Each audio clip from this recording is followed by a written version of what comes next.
Welcome to of the record. నేను కావ్య. ఎన్నికల్లో హామీలు ఇచ్చి గెలిచిన నేతలు తమ పార్టీ అధికారంలోకి వస్తే వాటి అమలు కోసం అంతో ఎంతో కృషి చేస్తారు. అయితే విజయనగరం జిల్లాలో గెలిచిన కూటమి ఎమ్మెల్యేలు, మాజీ ఎమ్మెల్యేలు మాత్రం గెలుపు తర్వాత జనంలోకి రావడమే మానేశారంట. ఒకవైపు ప్రజలు హామీల అమలు కోసం ఎదురు చూస్తుంటే ఎమ్మెల్యేలు మాత్రం ముఖం చాటేస్తున్నారంట.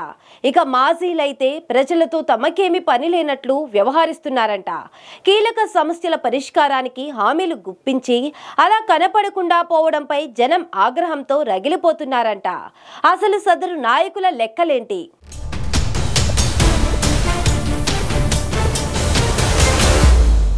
ఉమ్మడి విజయనగరం జిల్లాలో రాజకీయాలపై ప్రజలు విస్మయం వ్యక్తం చేస్తున్నారు. ఎమ్మెల్యే పనితీరు బాగుందని, కానీ ఆ ఎమ్మెల్యే కంటే గత ఎమ్మెల్యే పనితీరు భేష్ అని మచ్చుకు కూడా ప్రజలు చర్చించుకోవడం లేదు. ఎటు చూసినా జనంలో అసహనమే కనిపిస్తోంది. ఏ నియోజకవర్గంలో చూసినా తాజా మాజీలపై ఆగ్రహావేశాలు వ్యక్తమవుతున్నాయి. వైసీపీ ప్రభుత్వంలో ఎమ్మెల్యేలు ఏమి చేయలేదని, ప్రస్తుత ఎమ్మెల్యేలుగా ఉన్న వారికి ఓట్లు వేసి గెలిపిస్తే మీరు కూడా ఒకే తాను ముక్కల్లా తయారయ్యారని ప్రజలు మండిపడుతున్నారు. అసలు గెలిచాక కొంతమంది ఎమ్మెల్యేలు గడప దాటి బయటకు రావడం లేదట. మరికొంతమంది పింఛన్లు పంపిణీ రోజున తప్ప మిగతా రోజుల్లో అడ్రస్ కూడా దొరకడం లేదట.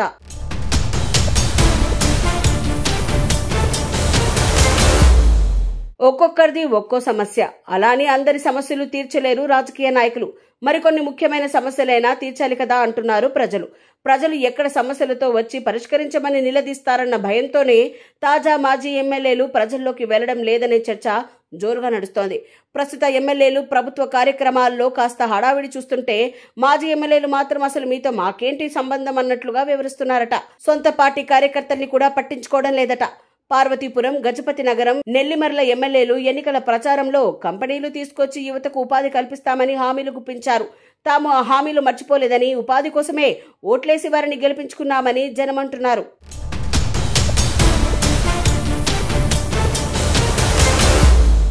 నెల్లిమర్ల జనసేన ఎమ్మెల్యే లోకం మాధవి ఎన్నికల సమయంలో ఇచ్చిన హామీల అమలు కోసం 1000 కళ్లతో ఎదురు చూస్తున్నారు నియోజకవర్గ ప్రజలు. సాఫ్ట్వేర్ కంపెనీలు తీసుకొస్తామని అప్పట్లో ఆమె హామీ ఇచ్చారు. కంపెనీలు తెచ్చి నియోజకవర్గ రూపురేఖల్ని మారుస్తామని చెప్పారు కదా, ఇప్పుడు కనిపించడం మానేశారేంటని ప్రజలు నిలదీస్తున్నారు. గజపతి నగరం ఎమ్మెల్యే మంత్రి కొండపల్లి శ్రీనివాస్ పై కూడా ప్రజలు చాలా ఆశలే పెట్టుకున్నారట. ముఖ్యంగా ఎన్ఆర్ఐ వ్యవహారాలు కూడా చూసేది మనమంత్రే కాబట్టి కంపెనీలకు ఉపాధికి కొదవ ఉండదని వారు ఆశగా ఎదురుచూస్తుంటే ఆయన ఆ ఊసే ఎత్తడం లేదట.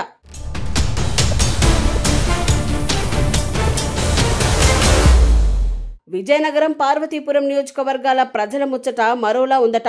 అధికారంలోకి రాగానే అక్రమాలకు పాల్పడ్డ వైసీపీ నేతల తాట తీస్తామని ఇచ్చిన హామీ ఏమైందని సదరు నియోజకవర్గ కార్యకర్తలు, ప్రజలు ప్రశ్నిస్తున్నారు.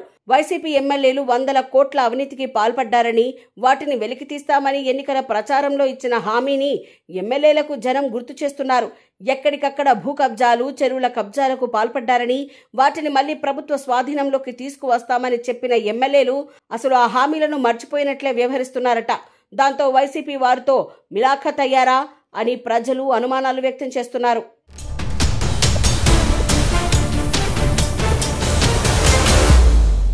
ఎస్కోట, చీపురుపల్లిలో అసలు ఎమ్మెల్యేలు ఉన్నట్టా లేనట్టా అన్నట్లు తయారైందట పరిస్థితి. సాలూరు ఎమ్మెల్యే మంత్రి గుమ్మడి సంధ్యారాణి ఎక్కువగా విజయవాడలో ఉండటంతో అక్కడి గిరిజనం సైతం తమ మేడం ఎప్పుడు వస్తున్నారో ఎప్పుడు వెళ్తున్నారో తెలియక ఇబ్బంది పడుతున్నారట. అదలా ఉంటే ఇటీవల జరిగిన జిల్లా పరిషత్ సర్వసభ సమావేశానికి మంత్రి కొండపల్లి శ్రీనివాస్, ఎమ్మెల్యే బేబీ నాయన, ఎంపీ కలిశెట్టి అప్పలనాయుడు తప్ప మిగిలిన వారు హాజరు కాకపోవడంపై కూడా ప్రజలు అసహనం వ్యక్తం చేస్తున్నారు. జిల్లా అభివృద్ధి గురించి చర్చించాల్సిన సమావేశానికి కూడా హాజరు కాకపోతే అసలు ఇలాంటి ఎమ్మెల్యేలు అవసరమా అని మండిపడుతున్నారు.